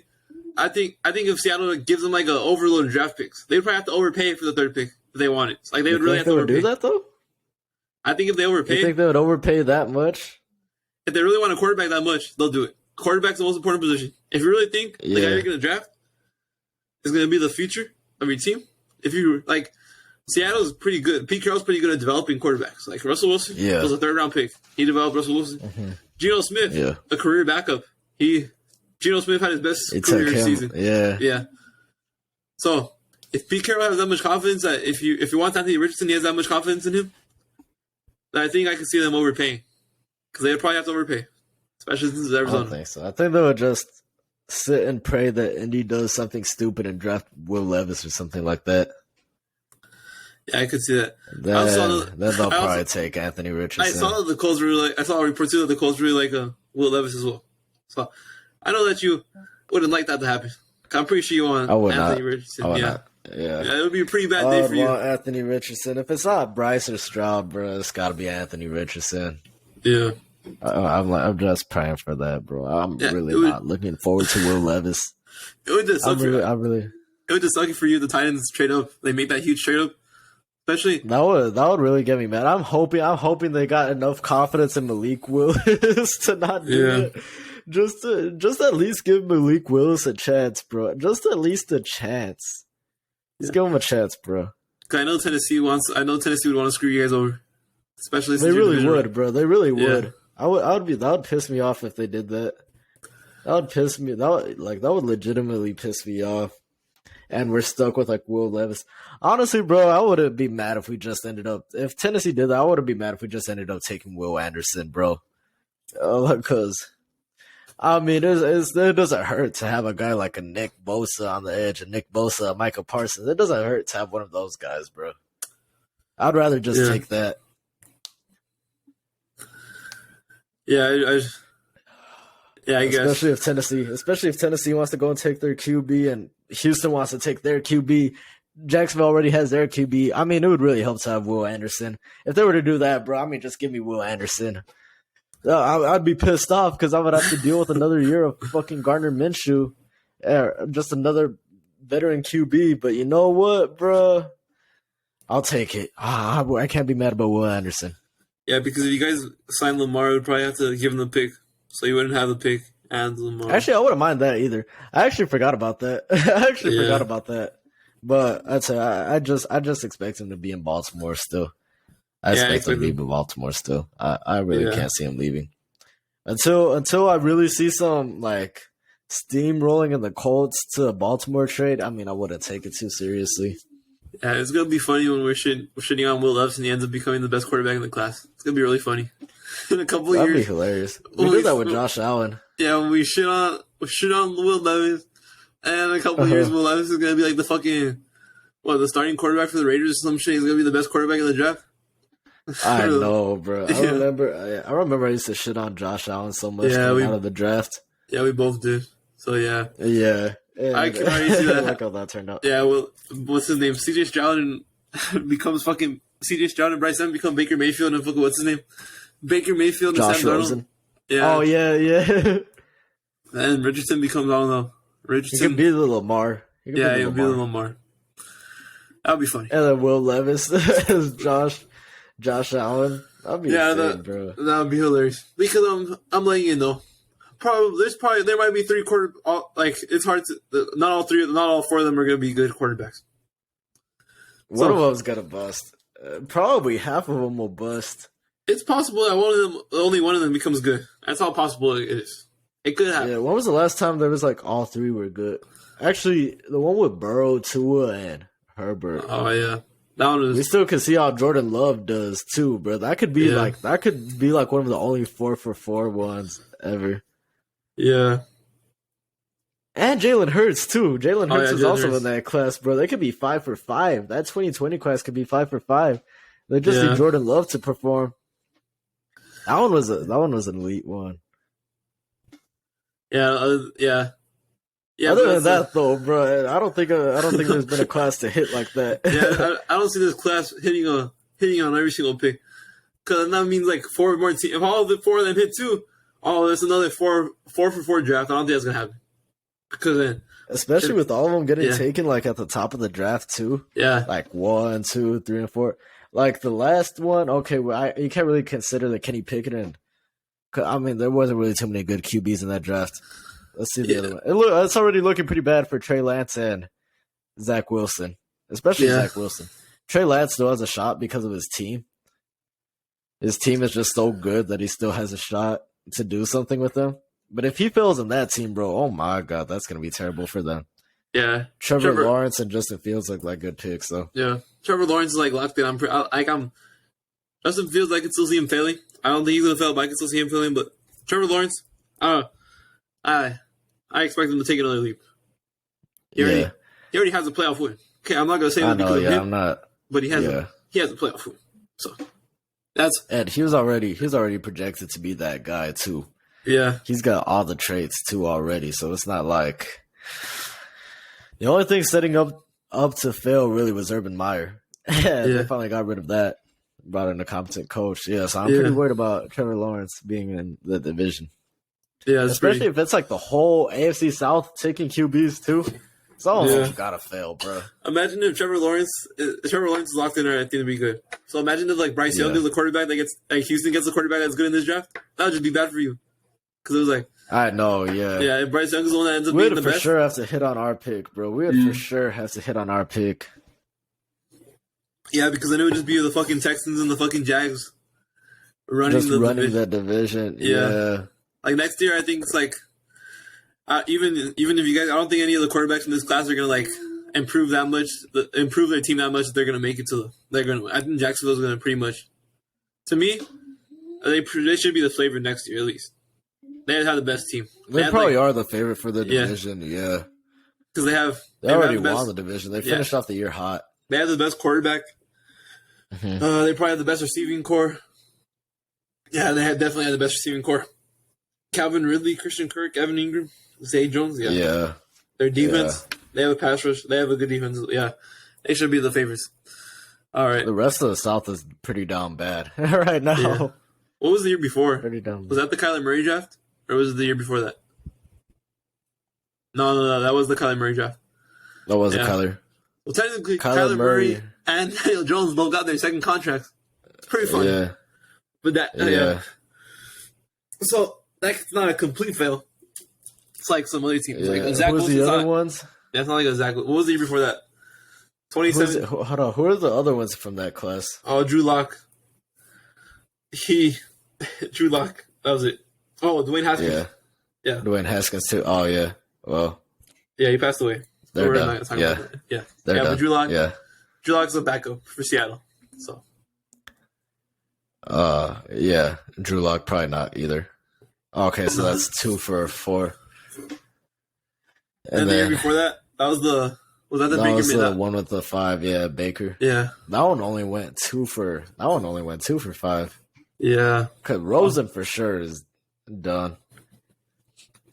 Who are the other? Oh yeah, Darnold's done. Baker's got a shot, but more than likely he's done too. Yeah, he's done. Probably.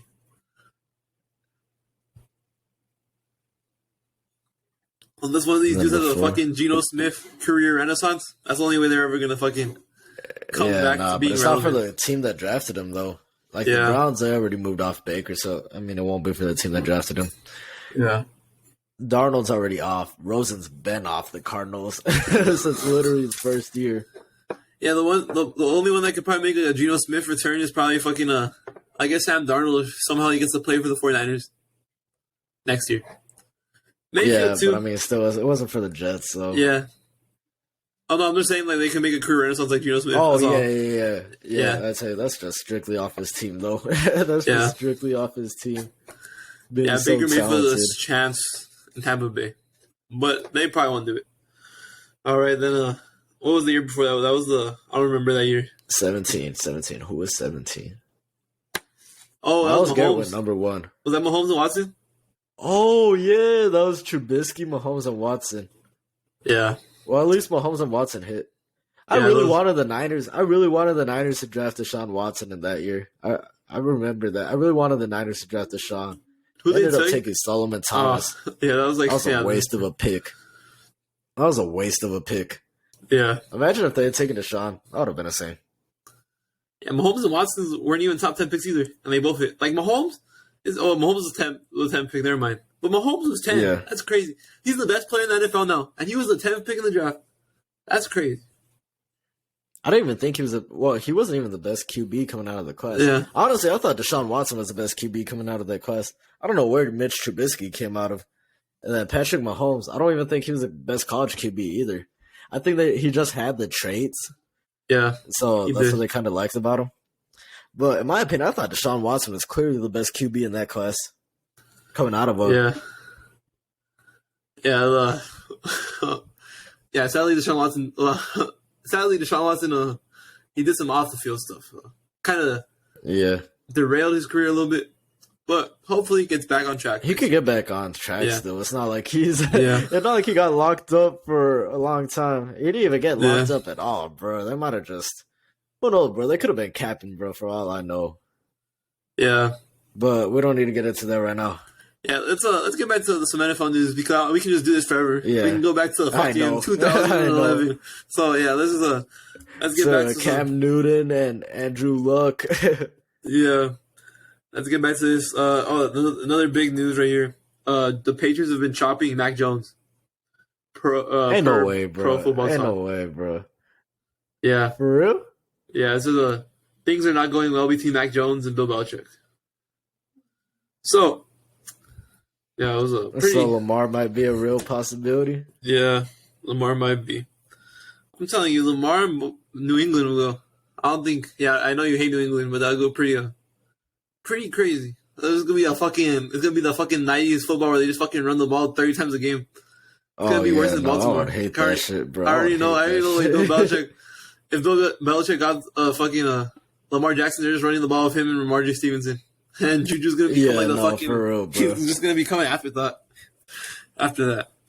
So for real.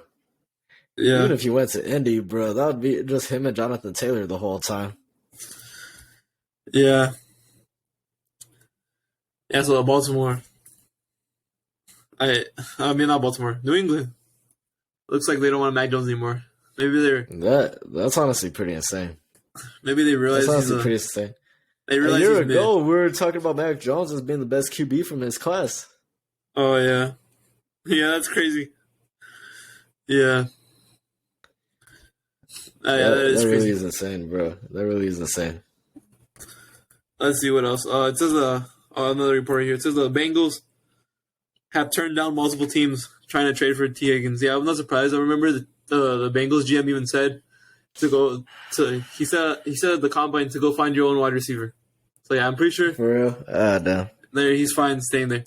I saw a report that Brandon probably Ayuk extend him. He's got to get extended this year. Yeah, Brandon Ayuk might get traded next offseason. Because 49ers are kind of tight. Pick up his option? Yeah, his option's picked up. But yeah, that's why. He'll be in the contract year the next year. But he could be a trade option next season. Not this year, next offseason. Yeah. The 49ers are pretty tight. So if he really wants the contract extension, and the 49ers don't know the 49ers might not be able to give it to him. I saw that. So that could be an interesting thing to look out for next season. And then OBJ got offered a contract by the Ravens. I don't want him to go to the Ravens. No, I don't want him to go there. I wouldn't mind it. I want to see Baltimore succeed. I don't want my team. I don't want my players to go to a team I don't have no confidence in. It's the problem. I'd rather see him with the Jets. Okay, I don't want to see him. You have more confidence in the Jets than the Ravens? Yes. The Jets have a better defense. What? I already see the defense. But the Jets are the Jets, bro. Yeah, but they're improving. I think they would have made the playoffs. If they had a quarterback that was just fucking better than Zach Wilson, they would have made the playoffs. I believe. That's facts. Yeah, I don't want to see OBJ be the fucking. Would trust the Jets more as an organization, though. I definitely trust the Ravens a lot more than I'll trust the Jets. I just have a feeling Baltimore's a Harbaugh run is coming to an end